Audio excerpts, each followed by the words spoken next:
Welcome to Tales from Flat Space, a podcast of science fiction and fantasy by yours truly, Gina A. Pond.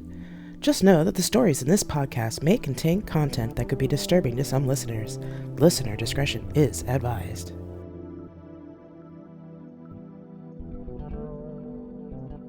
So this is Colony, Part 1, a New York Colony, Chapter 12, Lulu.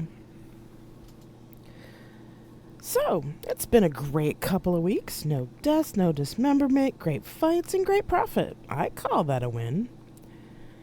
Carlos and Brittany smiled widely at my announcement, and I returned it with my most dazzling smile. I continued to outline my plan. Here's what I'm thinking. I go off planet quite a bit for long periods of time and may need to leave soon on business. So, I'm going to make you two my head managers for Fight Club. If the season's profits keep trending positively and I don't hear any bad rumors, then you'll get a nice fat bonus. I dropped the smile and looked them in the eyes. If I do hear of anything untoward happening here, I will be very upset, I said calmly. Carlos and Brittany looked at each other, smiles fading, then back at me. They nodded in unison. I smiled again and they relaxed slightly.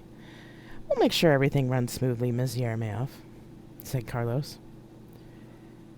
The fighters don't want to go back to the way it was anyway, Brittany chimed in.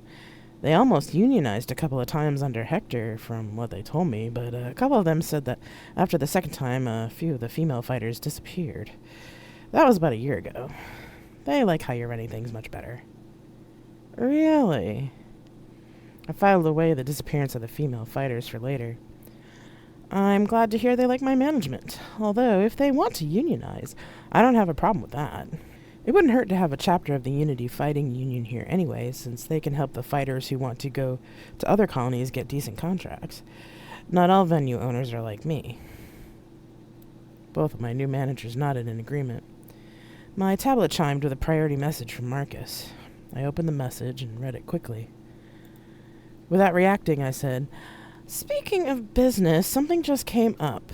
I might need to go out of town for a few days, so yeah, might as well get started. I've keyed all your biometrics for access to the business accounts already, but if you need some help, just go to the Genovian Union building and ask for their business department. I've also updated the incorporation papers with you as my agents, so you'll have the legal authority to make the decisions on behalf of the club. If there's any problems, you know how to contact me. Go on." I made a shooing motion toward the door. "Thanks, Ms. Yermaev. We'll keep the club upright while you're gone," Brittany said. I nodded, then she and Carlos left the room. They were standing a bit close, and it made me smile. Those two being a couple wouldn't hurt business either, I thought. As the door closed, I pushed all other thoughts away. "What's up?" asked Jenny, on full alert. "Marcus just messaged that we're blown. We've got to leave, and we can't go back to the hotel." "Damn, I'll have to get a new fucking wardrobe again." I sighed, and then tapped out a reply to Marcus, even though I knew he should have turned off his tablet by now. "Come on, Jenny, we need to go to the basement."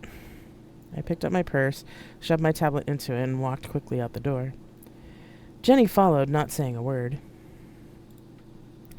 I led her down the hall to the basement where extra exercise equipment, mats, and other odds and ends were stored. At the back of the room was another door with a palm plate.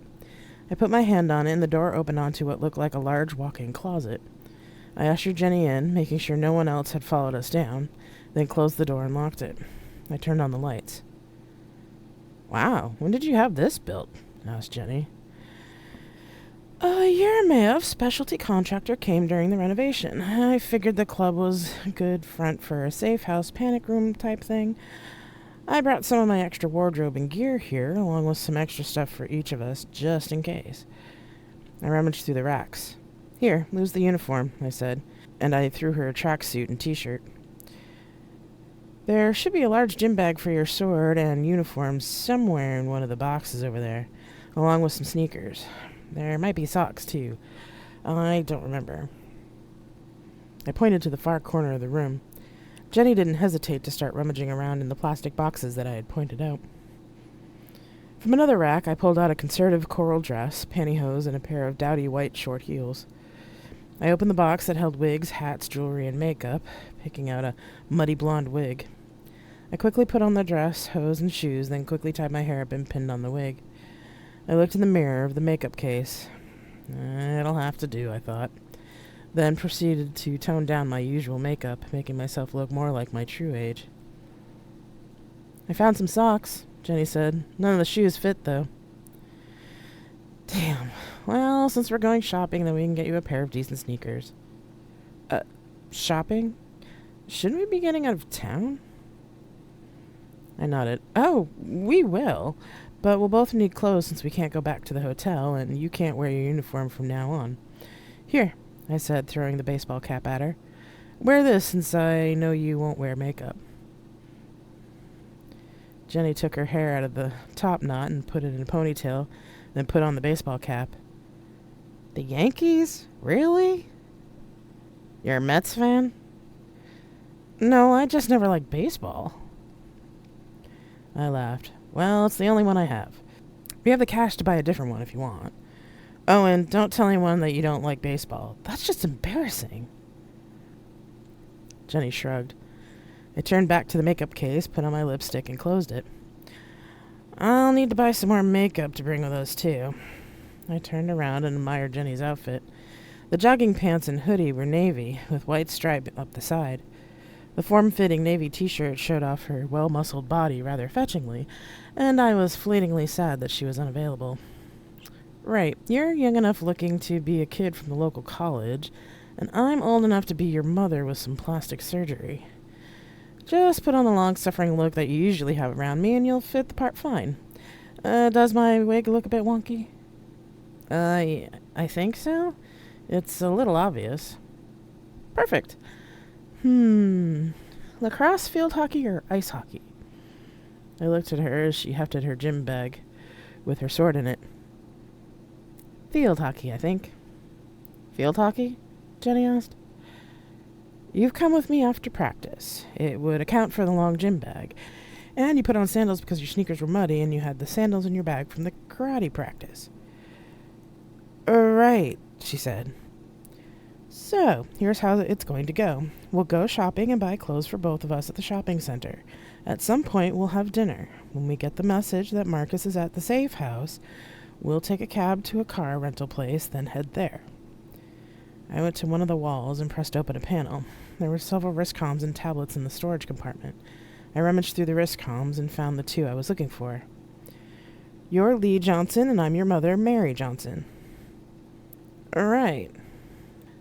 I'm going to be obnoxious, you know, I warned her. The other woman raised an eyebrow. And that's different from any other day. How? I stuck my tongue out at her. All right, let's go. I opened the door opposite the one we came in, which led to an unused, dusty maintenance tunnel. We followed the tunnel until it ended in a set of stairs.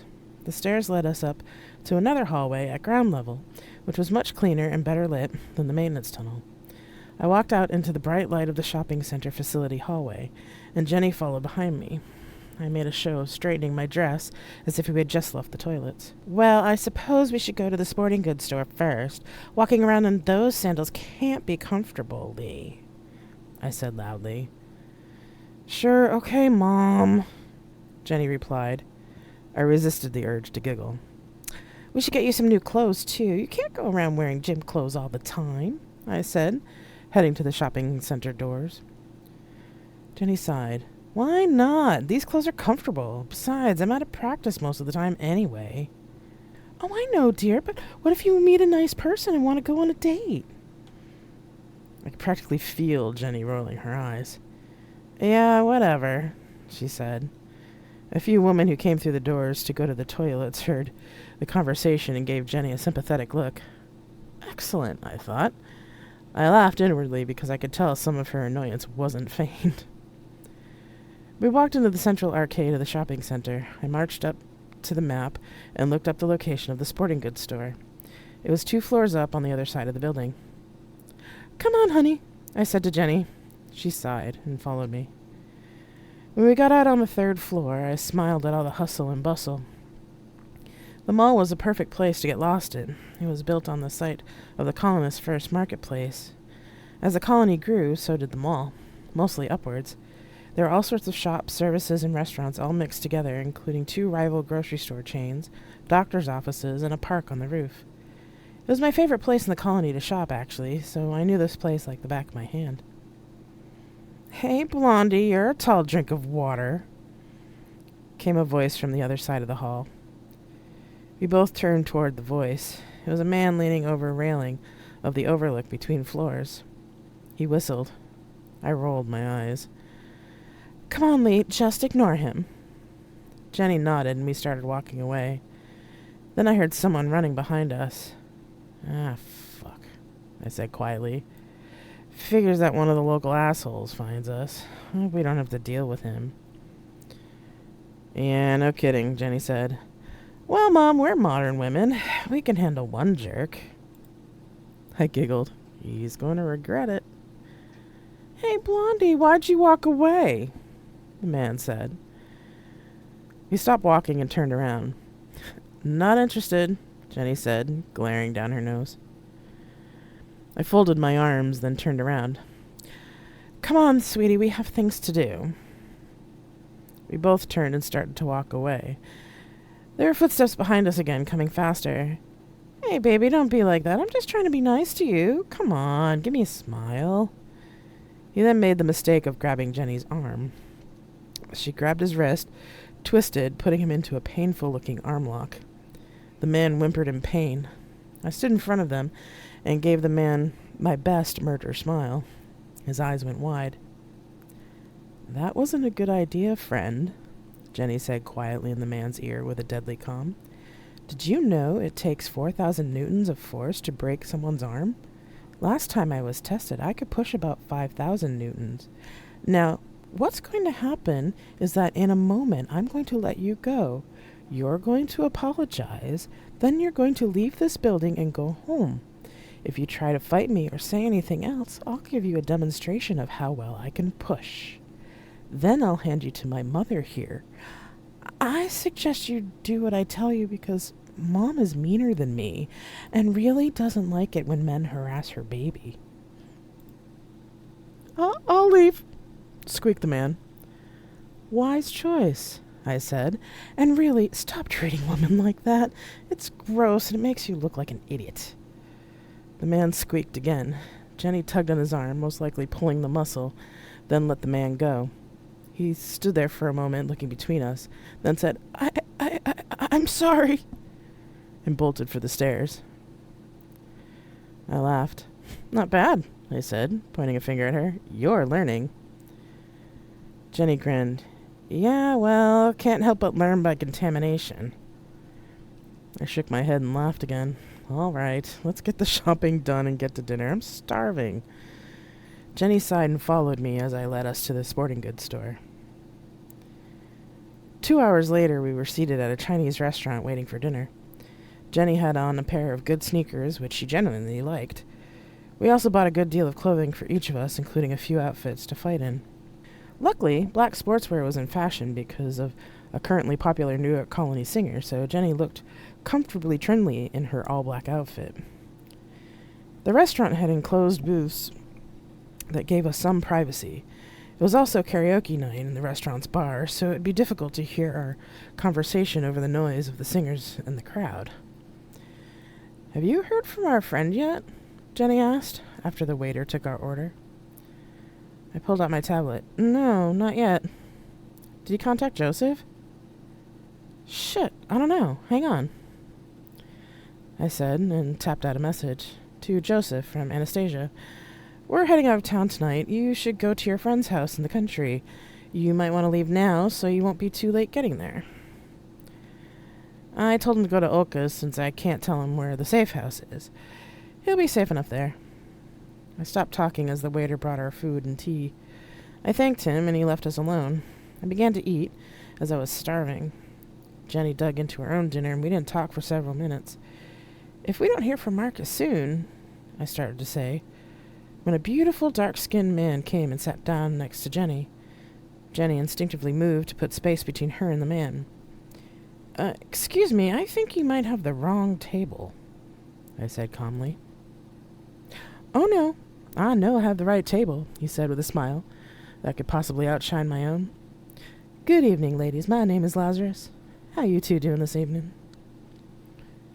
We just finished some shopping, Lazarus, I said. A little mother-daughter time, you know. Hoping he'd get the hint. Yes, family is so important. He looked at Jenny. Especially chosen family, isn't that so? Jenny nodded, wide-eyed, looking as if she was listening to both Lazarus and something else. That's why I'm here, he said, still looking at Jenny. Your friend Marcia told me to look in on you. She's a lovely woman, as you well know. Marcia, Jenny said. You know Marcia? I thought Jenny's eyes were going to pop out of her head. Yes. She told me about the time you and her rode a cart down the core tunnel on station A4413 around Christmas time. She said it was one of her fondest memories. You remember that, don't you? Jenny nodded, stunned. Good, good. Well, Marcia sends her love to both of you. She was really worried about you, Jenny, after you left that awful planet, and regrets that she won't be able to see you again in person. One thing she did ask, though, is that one of us help you out, so here. The man held out something that looked like the cross between a seed and an old-fashioned USB stick. This should help you and your friends find what you're looking for. What is it? Jenny asked, taking the seed in her hand. Like I said, help. She said you were smart about computers. You and your friends will figure it out. He turned toward me. She misses you too, madam, and apologizes for her conduct in the bar on Hades. He stood up, giving a bow of his head. Ladies, it's been a pleasure. You have a lovely night now. He looked toward the restaurant's door. Storm's coming. You might want to leave soon. The man slid out of the booth and left, disappearing through the crowd in the bar. What the hell was that all about? I asked, shocked. How could he have known all that about Marcia? Jenny looked like someone had slapped her. She stared at the space that Lazarus had been, not really seeing it. Jenny? I said. That's impossible, she finally said. Marcia's millions of light years away. There's no way she could have gotten a message here. But how could he know all that about her? Marcia could talk to spirits, Jenny said. I can too, sometimes. Maybe she found a way to send messages through them? I raised an eyebrow. Spirits? Spirits? I generally didn't believe in the occult, so I was skeptical. Jenny nodded. Mine confirmed the message, so it's real. She held up the seed. We'll need to stop by a tech store before we leave. All right. My tablet chimed. There were 2 messages, one from Marcus confirming he'd reached the safe house and asking about Joseph. The second one was from Joseph. To Anastasia from Joseph. Was already at her friend's house. Am fine. Glad you are too. Turn on the news. Friend says to come by in a day or so. I poked my head out to look at the screens above the bar. One of them was turned to the local news with the sound off. It showed a fire in the city with the headline, Bombing at Capital Four Seasons. I pulled my head back into the booth and began to eat again, faster now. Marcus was right, I said, then told Jenny what I had seen on the screen. Crap, she said. Finish your dinner, Lee, and then we can finish shopping and go home. Jenny nodded, pocketed the seed data thing, and ate her dinner. When we finally left the shopping center, picked up our car, and started out toward the safe house, I relaxed a little. You know what, Jenny? I said. What? It's been a weird fucking day. Jenny laughed. No kiddin', she said. Chapter 13. Jenny. We parked the rental behind Marcus's car in the driveway at 2500, just before midnight. First moon was about to set, but second moon was still full and bright in the sky. I was rather impressed with the safe house's location. It was in the middle of a field, and we could see anyone coming for a few kilometers. I got out of the car and stretched. Lulu popped open the trunk so we could get all our baggage out, and stepped out of the car herself. When she came around the back of the car, she said, "We need to make noise as we go in." "Why?"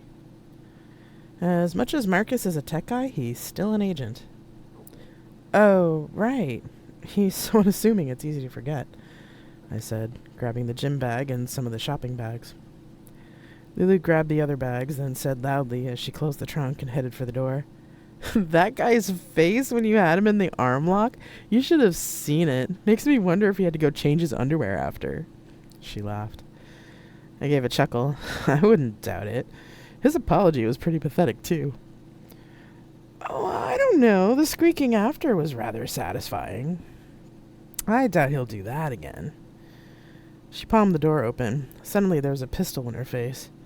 Not moving an inch, she said, "Hello, Marcus. Good to see your reflexes are still sharp after working at a computer for the last couple of months.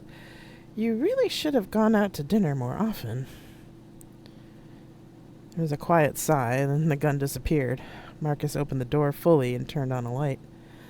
"Oh, thank God. Glad you made some noise." "Glad you didn't shoot," Lulu said, then handed him some of the bags. "Here, bring these in for me, would you? I need a snack." I shook my head. "We just ate a couple of hours ago. How could she be hungry again?" She shoved her way past Marcus into the house. He stepped aside to let me in, then closed and locked the door behind us. Marcus just stood there holding the bags as he watched Lulu go through the door to the kitchen. "Marcus?" I asked. "Oh, what? Are you going to help me put these somewhere?" "Oh, right. Sorry, the bedrooms are in the back." He turned and led us down the hallway. "Is she always like that?" "Like what?"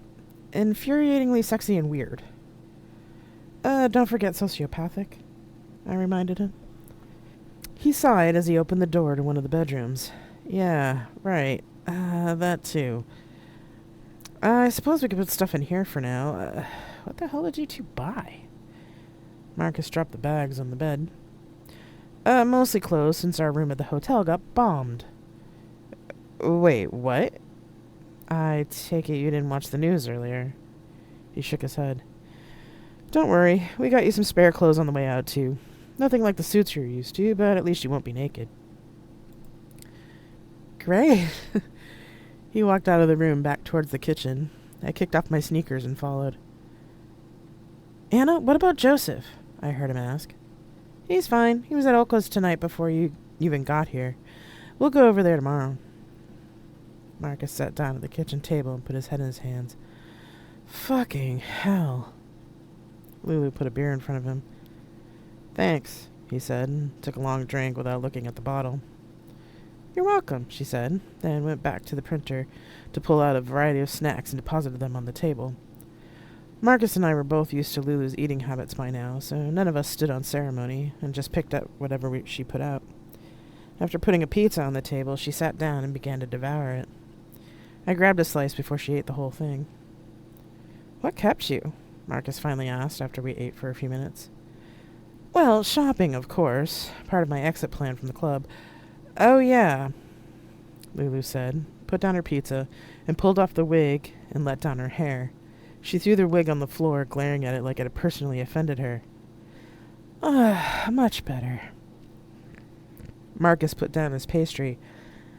"I'm not sure whether to be disgusted that you just whipped off your wig at the table or freaked out that the wig looks like some weird curly-haired animal on the floor." Lulu laughed, then got serious. "So what happened?"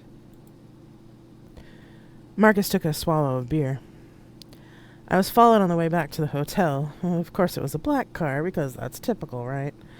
Anyway, I had Roy drop me off at the jewelry store, got my new credentials, and came here. Told Roy to consider us off-planet for the time being, so he'll be out of it." "Oh, good," Lulu said. "So, any guesses?" "I know what my first guess would be." "I'm pretty sure you're right. It may have been my snooping that blew us, actually," Marcus said with a frown. "I've been looking at market data and comms from all the businesses and other organizations on New York Colony, And it seems like there's 2 other actors working here in addition to the Kozolezi family. One seems to be playing Unity politics in order to influence the markets. In the data John had me analyze before I left the library, I could see that there were companies that were doing really well, and certain companies that weren't doing as well, and most of those were Survey holdings. The interesting thing I found when I looked at where the money was going is that the organizations that we thought were New Harmonist orgs should have had a drastic drop in funding after the ambassador took out the senators who were sending money to them, but they didn't. This other person or something started funding them after a small blip. Have you traced the source? I asked. Marcus looked at me as if surprised I had asked the question. No, I mean, it looks like a little bit extra is going into Geneva colony, but it fluctuates enough that I can't be sure if that's the source. I need to do a Unity-wide analysis to really be able to pinpoint it. I could probably do that better at Genovian Union headquarters or even with Sun Tzu's help, but we don't have the resources here. I need data from the rest of the Unity too, but it would take me a long time to really put it all together myself. He sighed. Damn, it makes me wish I had found Niemand all those years ago. I bet they'd be able to do this better than me. Lulu started to laugh so hard, she spit some of the milkshake she was drinking out her nose and over the table. I grabbed a napkin and threw it to her, and she mopped herself up, laughing even harder. I sighed quietly. What? Asked Marcus. John didn't tell you, Lulu said, still laughing. Tell me what? Lulu stopped to catch her breath, then just laughed even harder. The woman shook her head. Oh shit, I can't believe he didn't tell you. Then pointed to me. Her face turned red. Do I need to print an oxygen tank for you? I asked. No, she said in between laughing fits. Marcus was still confused, which made her start laughing all over again. She pointed at me again. Hi, I said with a little wave. Man's eyes widened, finally getting it. Wait, what? You? Are you shitting me? I tried to find you all those years and now you're sitting right here? He stood up and started pacing the kitchen. Jesus fucking Christ, that bastard didn't even tell me. Fucking spooks. Lulu fell off her chair. You were looking for me? I asked. I was hired by New York Bank to do forensics. I tracked some of the money to Rosalind Colony, but then I kept hitting brick walls. Well, yes, of course you did. I put them there. And your father is Paolo Kozolezi. Shit. He paced a few more times, then suddenly stopped. Wait, your father got your medical information and he leaked it to Unity. The Iron Lady tried to come after you a few years ago at a Unity pre-call station, then you disappeared again. Then an operative named Jenny takes down the New Harmonist government. He stared at me again. That was you too? Yep. Fuck me, he sighed.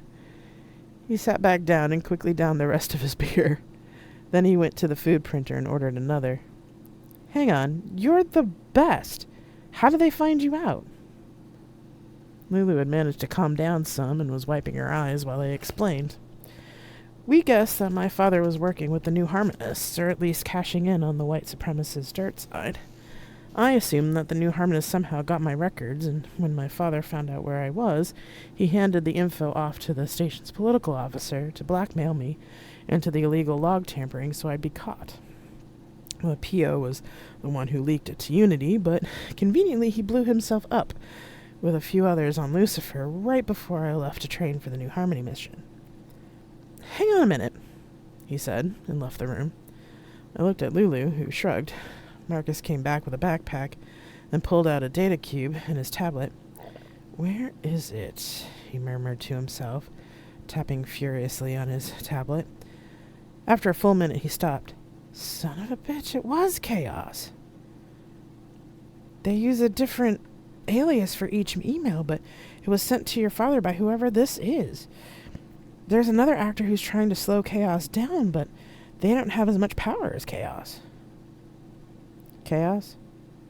That's what I've been calling the entity that seems to be influencing the markets and politics. It was chaos that sent the information to your father, but chaos also pushed the New Harmonist agenda. When you took care of New Harmony, though, chaos was able to pivot, like I said earlier. Your father did out you, though. You were right about that. Marcus gave me a sympathetic look. Oh, I knew that. It was his revenge on me. I shrugged. Asshole, Lulu grumbled. I nodded in agreement. We had had some late-night conversations previously where I told her some of the history between me and my father. For a sociopath, she was surprisingly good confidant, though I wondered if that was just training and experience. Then again, I didn't know how Sun Tzu trained the neurodivergent. Maybe it was just her. Marcus didn't say anything as he started putting empty plates in the recycler. Lulu and I got up to help. We were all lost in our own thoughts. When we were finished cleaning up, we all sat back down. You know, we had something weird happen at dinner, Lulu said. She told Marcus about the man who gave us the USB drive. Lazarus did say that the seed thingy was intended to help us. Give me a minute, I said. I went to the bedroom and took my tablet out of the gym bag. I picked up the bag from the tech store, then grabbed the seed from my hoodie pocket. I bought a couple different types of cables to see which one worked, I said as I returned to the kitchen table. Okay, if you two are going to geek out on this, I'm going to take a bath. It's late and I need to sort out my hair anyway. I'll see you in the morning. Lulu left the kitchen as Marcus watched her.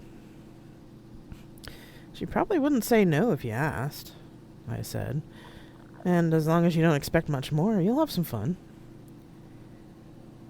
He grinned. You think she'd say yes? I wouldn't be too vanilla for her? You won't know unless you ask, I replied patiently. He grinned. True. Maybe I will then. He paused. And I know there wouldn't be much more. That's the trade-off in our line of business. We find companionship when we can, you know? I nodded. He sat quietly for a moment, then I said, well, let's see if we can crack this nut. I tried 3 different plugs with the seed until I found one that fit, then plugged the other end into my tablet. The tablet was able to read the file structure, but most of the data was unreadable. There was a document file labeled Read Me First, and an executable file, which was human readable. I opened the document file. Hello, Jenny.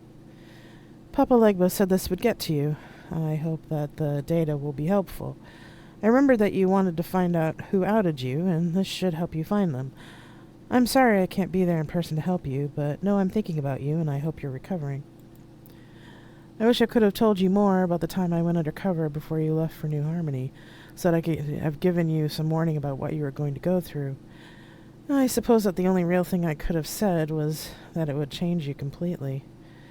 Oh, and I suppose another thing would be to not do what I did. Push people away and crawl into a bottle. Take love when it's offered, okay? The only instruction is that you start the executable file. The rest will be self-explanatory. Take care of yourself, Jenny. Marcia. Are you okay, Jenny? Marcus asked. It's a letter from Marcia, I said, stunned, tears rolling down my cheeks. I wiped them away as I closed the letter and tapped on the executable file. The screen blanked for a moment, then a map appeared with data links, market reports, and communication reports. I didn't say anything, just handed Marcus the tablet. I don't know how she was able to do this, but I think that's the data you need. Marcus poked through the data and his eyes widened. Holy shit, this is incredible. This is the chaos data from all of Unity's colonies and pre-colony sites. I don't know how your friend Marcia did this, but fucking hell, I'd kiss her if she was here. Suddenly, I felt very tired. I'll let you go through it. I think I need to sleep now. It's pretty late. Yeah, you're right. Thanks for your help, Jenny. I nodded and left the room. I went to the last empty bedroom, closed the door, and got into bed. Thanks, Marcia, wherever you are right now. I thought, as I fell asleep.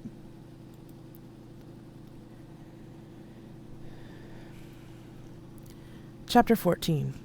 Jenny. Jenny, please. She looked up at Mark's face. He gazed down at her with clear, sad eyes. Please, he pleaded again. You have to. Her hands were forced to rest the gun on Mark's side. She kept looking at Mark's face as he mouthed, I love you. She pulled the trigger. There was a loud crack. The bedroom door opened. They quickly hit the blank key of their computer and turned around. It was one of their father's goons. They sighed.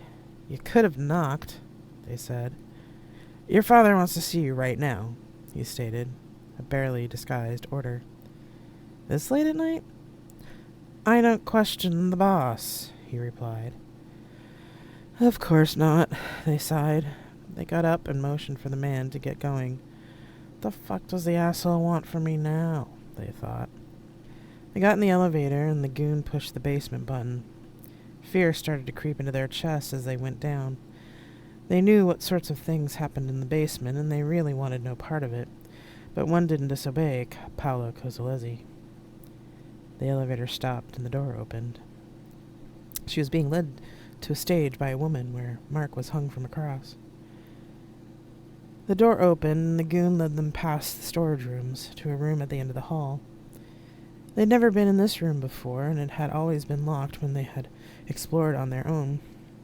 Suddenly they wanted to be anywhere other than that room. They wished they could bolt, but again, one didn't disobey Paolo Cosolezzi. The guard by the door looked at them, then knocked 3 times on the door. The door opened from the inside, and one of Paolo's lieutenants looked out. The man nodded and opened the door. The goon took their arm and shoved them through. Hey, they said, but then shut their mouth when they saw what was inside. The room looked like a hospital room, with white tile on the floor and halfway up the walls.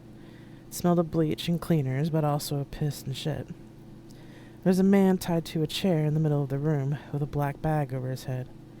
He had blood and other wet spots on his clothes, and he was mumbling something over and over. They put their hand to their nose to try and block the smell, but it was useless.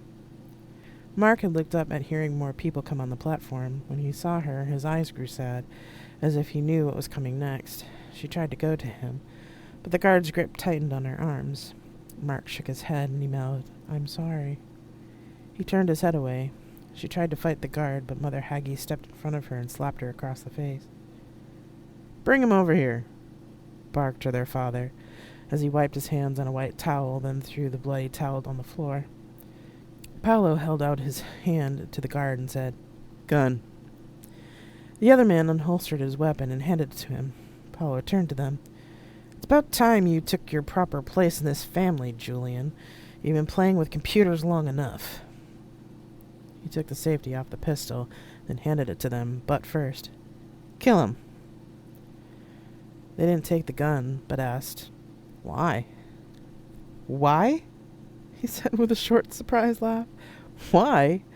Because he crossed me, decided that my patronage was too good for him, and tried to sell me out to the Nakono Kai. Isn't that right? He grabbed the man's head and shoved it backwards. The man groaned. Please, I didn't do it, the man begged. Please, my wife, she had no idea. Spare her, please, Mark said. No, said Paolo. I have proof from the Kano-san for himself, asshole. He turned back to face them and held out the gun again. Kill him. They stared at their father. Of all the things that their father had asked them to do, this crossed the line. They couldn't. They wouldn't. The wiser thing to do would have been to do it and go back to their room, but they didn't want to be like Paolo Cosolezzi. They weren't like Paolo, and never would be. Before they could stop themselves, they said, No. Paolo actually looked surprised for the first time they ever knew. No. He turned the gun around and pointed it at their head. You'll do it, Julian, or I'll kill you. You'll do it, girl, now, the cleric whispered in her ear, or would you rather not save his soul? They stood their ground and said with conviction, looking him in the eyes, Go ahead, Kill me. I won't do it. Now, like Judas, you will free him of this sinner's life by being the one who wields the spear in his side. No, she said through her tears. I can't. The room was deadly silent. Paolo's face went bright red. He held the gun to their head for what seemed like an eternity. He seemed to come to a decision, then pointed the gun at the hooded man's head and fired. She pulled the trigger. There was a loud crack. They flinched at the gunshot echoing in the room. Paolo Kozolezi didn't use pulse pistols. "Get out!" shouted Paolo as he handed the gun back to the guard. "Do you want us to get rid of the body, sir?" asked the guard.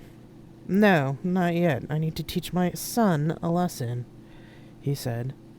When no one else moved, he yelled again, "Out!" and the others scrambled for the door. They started to panic when the door closed, and it was just them, the body, and Paolo. Paolo moved quickly and rounded on them, getting right in their face. "You're lucky, you little fucker, that you're family, or you really would be dead. Instead, I'm going to educate you on the family business." He grabbed their arm and shoved them to the other side of the room, in front of the man in the chair. Paolo pulled the hood off the man, and the blood and gore from the gunshot flew against the white walls. They looked away, trying not to throw up. She kept looking at Mark's face, and he mouthed, "I love you." "Oh, no, you little pussy. Take a good fucking look," he said, grabbing them by the neck and forcing them to look at the blood and the brains dripping from the bullet hole in Mark's head. "This is what happens when someone crosses a Kozolezi, son. You better grow some balls, because next time I won't be so lenient. I don't know why, but you seem to have defective balls, unlike your older brother. He at least knew how to do things properly." "Yeah, but Demir is dead," they said. Paolo didn't say anything, but his face turned bright red. He threw them against the wall, stunning them, and they dropped to the floor. They heard the familiar loosening of a belt buckle and knew what was coming next. Paolo came close to them and said quietly, "Yes, Demir is dead, but at least he died like a man, like a true Kozolezi. You've been nothing but a disgrace and an embarrassment to this family since the day you were born. Get up." When they didn't move, he pulled them up so that they were standing. "You'll take this like a man, or I will kill you." She pulled the trigger. They stood there as the first of the blows rained down on them. After a few moments, they were watching from above as the older man beat them with the belt, punched and kicked until they were barely conscious on the floor, and as much blood was coming from them as from the man in the chair. Paolo finally stopped, breathing heavily.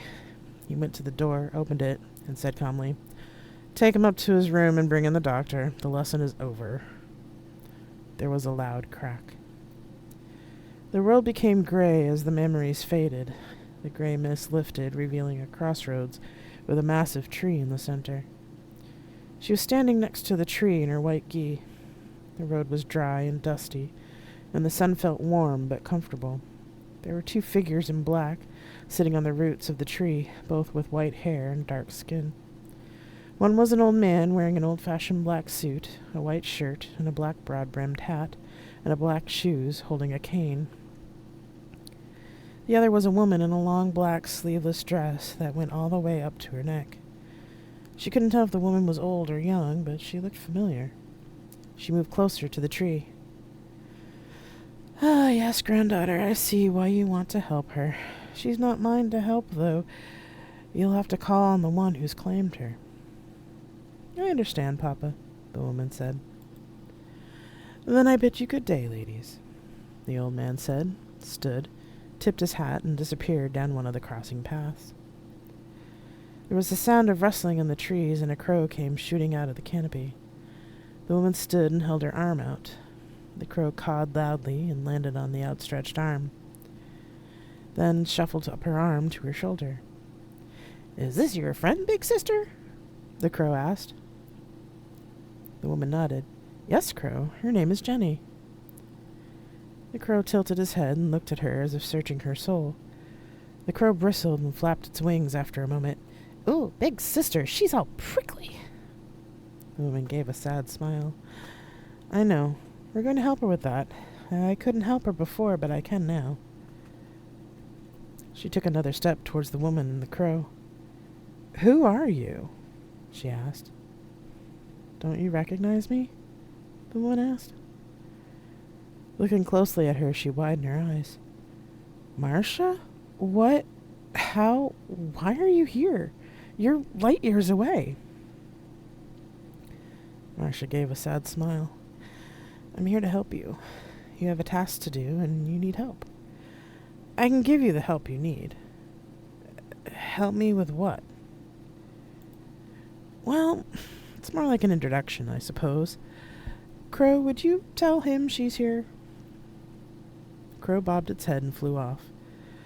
Marcia looked at her again and said, There's so many things I wish I could have told you, but all I could do was send you the data through Lazarus and do this for you. Has it been difficult for you? I thought I was okay while I was on Musashi. Now being back on New York Colony. She took a deep breath. Yes, it's been hard. It was hard for her to admit. Marcia gazed at her sympathetically for a moment, then looked up to the sky. Crow came back and landed on her shoulder. He comes, Crow said. Behind her was the jangling of jewelry and bone. She turned around to see a being with skin such a deep black that he seemed to absorb all the light around him. It made Marcia's black dress look nearly gray in comparison. The figure had a crown of skulls on his head and multiple arms. She couldn't tell if it was 2 or 4 or 6, as the arms kept fading in and out of existence. Each arm held an object. Sometimes it was a staff, or a sword, or a spear, or fire, or a shield, or a flower, or even a cup. He had wide eyes, outlined in red, and a mouth that appeared first as sensual as a human's, and then that of a fanged monster, or a gaping hole. The spirit felt familiar somehow. Marcia was suddenly beside her. This is Mahakala, the wrathful Buddha. Understanding, she bowed to him. When she rose from the bow, Marcia had disappeared, and she was alone with Mahakala. You fight with yourself. Why do you not let go? I'm not supposed to kill. I took a vow. Yes, you took a vow, but I am here. I can annihilate time and space if I deem it necessary in order to serve the greater compassion. You have been my instrument. You are my instrument, and you will be my instrument. You have been me without knowing, and you will be me again and again. Do not deny your true heart, your true calling, your mission. How can I be your instrument when I'm broken? She yelled at him, frustrated. They broke me on New Harmony. I was defective to start with. I have always been. I'm not special or good or... She fell to her knees. I'm not worthy enough to be your priest, no matter what vow I took. Ah, and here we have the truth of it, he said, with warmth in his voice. You need not be worthy, or special, or even good to serve the greater compassion. What matters is that you are there. You are what you are, and you protect those who can't protect themselves, even when you will receive no recognition, no thanks, no honors. You exist, and that is enough to change the worlds. But... Mahakala shook his head, and the skulls and beads and bangles jangled again. Your past interferes with your present, which makes you doubt. I will help you, but you must do the work of the greater compassion. Go when you are called, Bodhisattva, for you will be needed. He stepped forward and put his hands on her head. The world dissolved into a blinding white light. I sat straight up in bed, breathing heavily.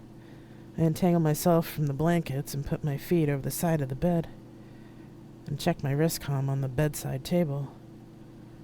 It's only 0400, I thought. I straightened out my pajama pants and tank top, rubbed my hands through my hair, then tied it up. I need water.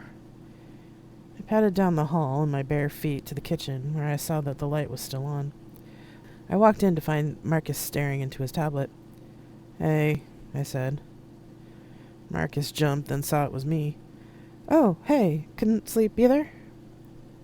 I sat down at the table and shook my head. Strange dream. Before he could say anything more, a now red-haired Lulu came into the kitchen. Nobody sleeping? I guess not, I said. Pizza? She asked. Yeah, sure, replied Marcus. I nodded. She went to the food printer and dialed it in. While it was printing, she said, Since we're up anyway, we might as well eat, then head over to Oka's. His place is about 3.5 hours from here.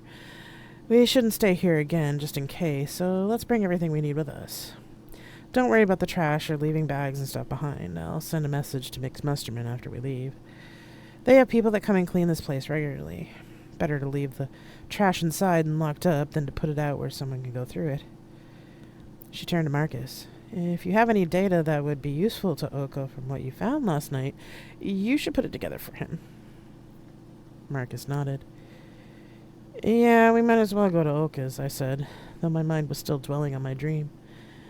When I tried to remember it, all I could remember clearly was Marcia with the crow and the wrathful Buddha putting his hands on my head. The rest of it about my father and Mark were vague, as if someone had erased most of the memory, making it more difficult to access.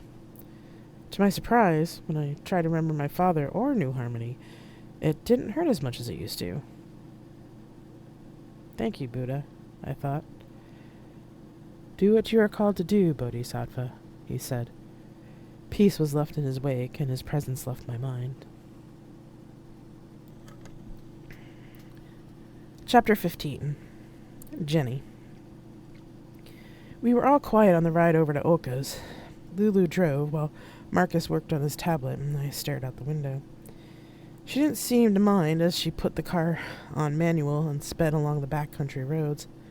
Apparently she also didn't worry about speeding ticket, and there weren't really colony cops out in the country.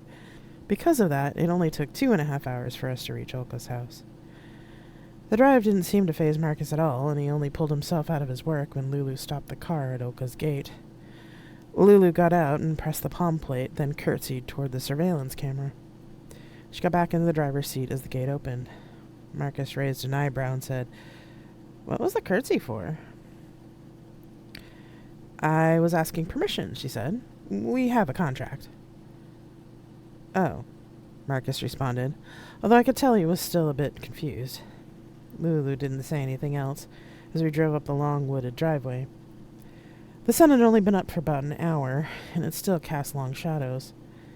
Not being able to see much through the woods made the soldier in me a bit nervous, although not being able to be seen from the road was comforting. The driveway curved toward a mansion whose door was already open, with a person in a dark suit waiting for us. Lulu stopped the car and we all got out. The man at the door waved to someone inside, and a large person who was obviously a security guard came down. "I will need access to your air car, ma'am, so I can park it in the garage." One moment." Lulu opened the car in the trunk so we could get our bags. She fiddled with the controls, then got out. After we grabbed our stuff, the guard got in the car and drove it around the back of the house. The other person at the door moved aside to let us in. "Good morning, Louis," Lulu said. "Good morning, madam. Gentlefolk, welcome," he said, sounding bored with us already. "Mr. Olka is waiting for you in the lounge. If you would like to leave your luggage here, I will have it brought up to your suite." He pointed to a table near the door. "Thank you, Louis," Lulu said. "That would be lovely." She dropped the bags she was carrying where Louis had pointed. I held onto my gym bag, and Marcus kept his backpack, too. Louis looked disapproving, but didn't say anything. Louis led us to a room towards the back of the house. The house, tastefully furnished with antiques, had warm wood floors and plenty of sunlight through the windows. I felt strangely at ease in this house, which surprised me since Lulu had told me who and what Olka was. Then again, Olka was on our side. I wouldn't want to know what he was like if he was an enemy. Louis opened a set of double doors at the end of the hall, and Lulu walked through them confidently. She sighed as if she was walking into somewhere familiar and comfortable. We followed behind, watching as Lulu went to the small dining table where Olka was having breakfast with Joseph, who was clad in just a blue silk robe and a leather collar. Lulu knelt in front of Olka, eyes cast down. Olka looked at her, took a sip of coffee, and said, What brings you here so early, pet? You weren't very forthcoming in your message. I assume this has to do with the bombing yesterday? Yes, Daddy. We have information for you, and we'll need your help. I see. Well, don't be rude, pet. Bring your friends over here. He turned to Lewis. Have the cook bring up more food for our friends here, please. Yes, master, Lewis said and left the room. Lulu stood up and motioned for us to come over. Olka stood up, holding out a hand to Marcus. It's nice to meet you, Mr. Roner. I'll be interested to hear what information you found down the Kozalezi. It's nice to meet you too, sir, Marcus said. Olka nodded, then gave a short bow to me. It is an honor to meet you, Jenny of the First Anne. I admire the work you did on New Harmony. It's not everyone who can topple a government in a few hours. I bowed in return. It was necessary, I said, not sure what else to say. Olka's lips curled up in a tiny smile. I admire expedience. Please, all of you, sit. The invitation felt like an order, but at least he was polite about it. Marcus nervously sat down opposite of Olka and Joseph, and I sat next to him. Lulu kneeled down next to Olka, who petted her head for a bit, then said, I prefer the red, my pet, although do use one of the chairs, since we'll be talking business. Yes, Daddy. Lulu immediately got up and sat between Joseph and Olka. Now report, he said. We found some info for you about the slavers, but we've also seen that there's a single actor that is causing the political problems for all of Unity. New Harmonists? Olka asked. Lulu shook her head. They were being played by this actor just as much as the rest of us were. Marcus? Marcus looked from Lulu to Olka with a questioning expression on his face. Anna, how much can I tell him? All of it, Marcus. He's a friend of the library, she said. Really? He asked. Marcia made a deal with Olka, and the AIs expanded it not long after she left. Well, Sun Tzu did, with the other's blessing, explained Lulu. Oh, okay then, said Marcus. He began to explain about his research and the extra data we had received.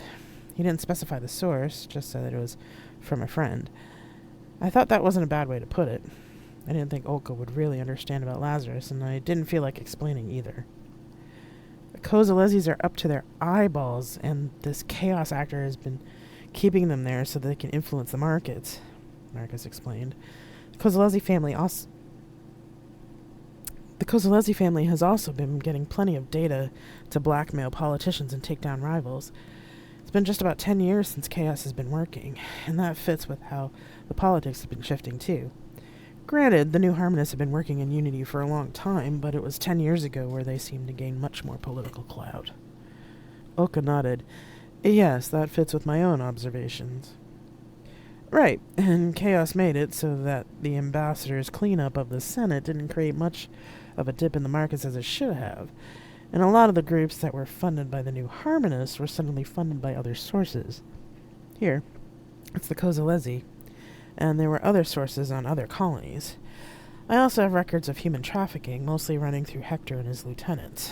They keep it quiet and away from Paolo because of his run for governor, but Paolo's getting a hefty income from it. I've collated all the data for you, including where people were shipped, or if they were sold to someone on planet. Olka flashed a cold smile. Excellent. He stood and went to a cabinet built into a bookshelf, opened it, and pulled out a data key. He came back to the table and handed it to Marcus.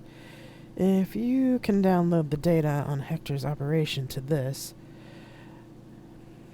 it does include his contacts, correct? Yes, said Marcus. Olka nodded and then went to the bar and pressed the button. Lewis came in. Yes, master, he said. Marcus finished downloading the data and handed the key back to Olka, who handed it to Lewis. Take this and upload it to our secure network. Call the usual people in. We have new leads. Tell the off-planet people to take my personal transport. It'll be faster. Yes, master, I'll arrange it. Thank you, Lewis, Olka said, and Lewis left the room. I heard a shifting next to me and turned to see Joseph with a faraway look. He shook his head, then stared at Olka. His face became a calm mask. and before Oka could say anything more, he said, "Excuse me, master, but I would like to go and get dressed, please." "Yes, but come right back down when you're finished, boy," Oka said, with a warning note in his voice. I wondered why Oka would be angry with him for asking, but then again I never understood the kink dynamic. I looked at Lulu, but she seemed surprised by Joseph's actions.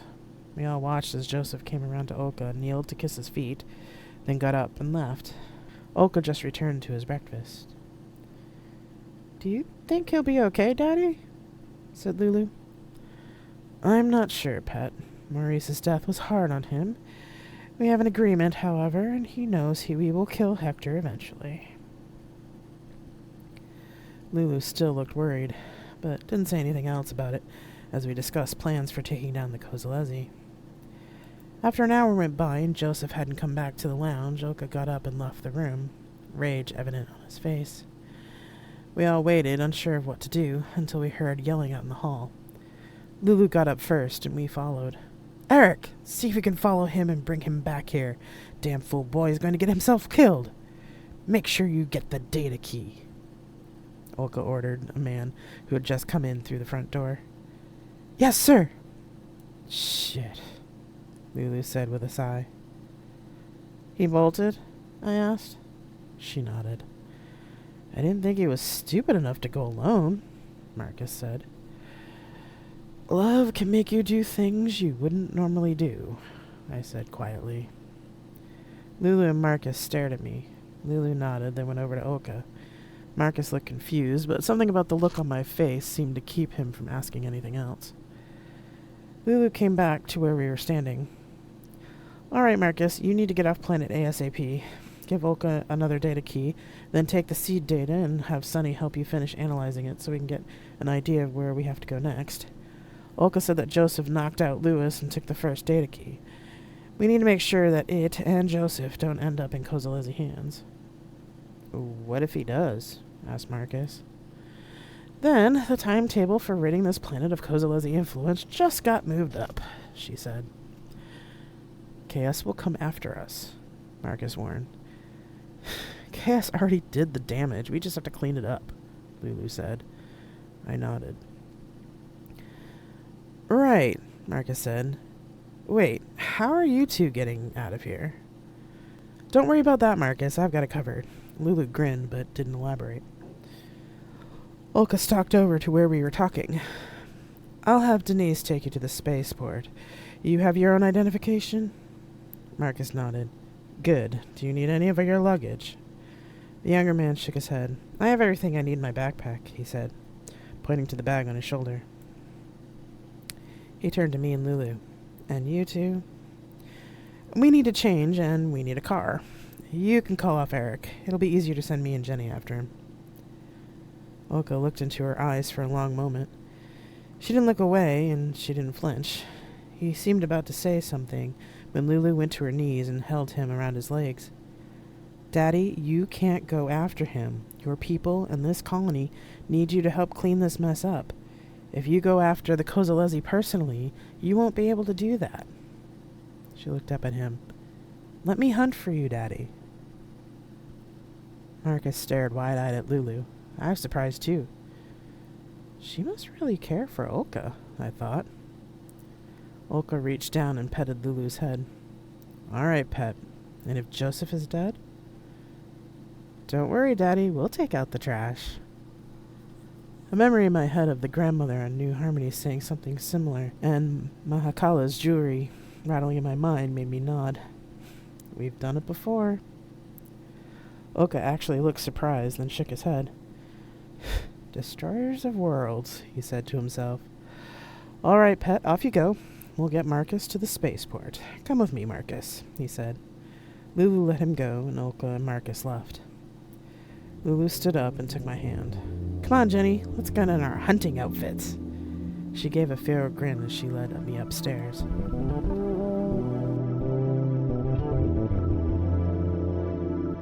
You have been listening to Tales from Flat Space. If you want to support me in my writing, there are many ways to do it. Share this podcast, follow me on my Twitch channel, or buy my books. All you have to do is go to revgitapon.net and click on the relevant links. Thank you very much for listening, and I'll see you next time.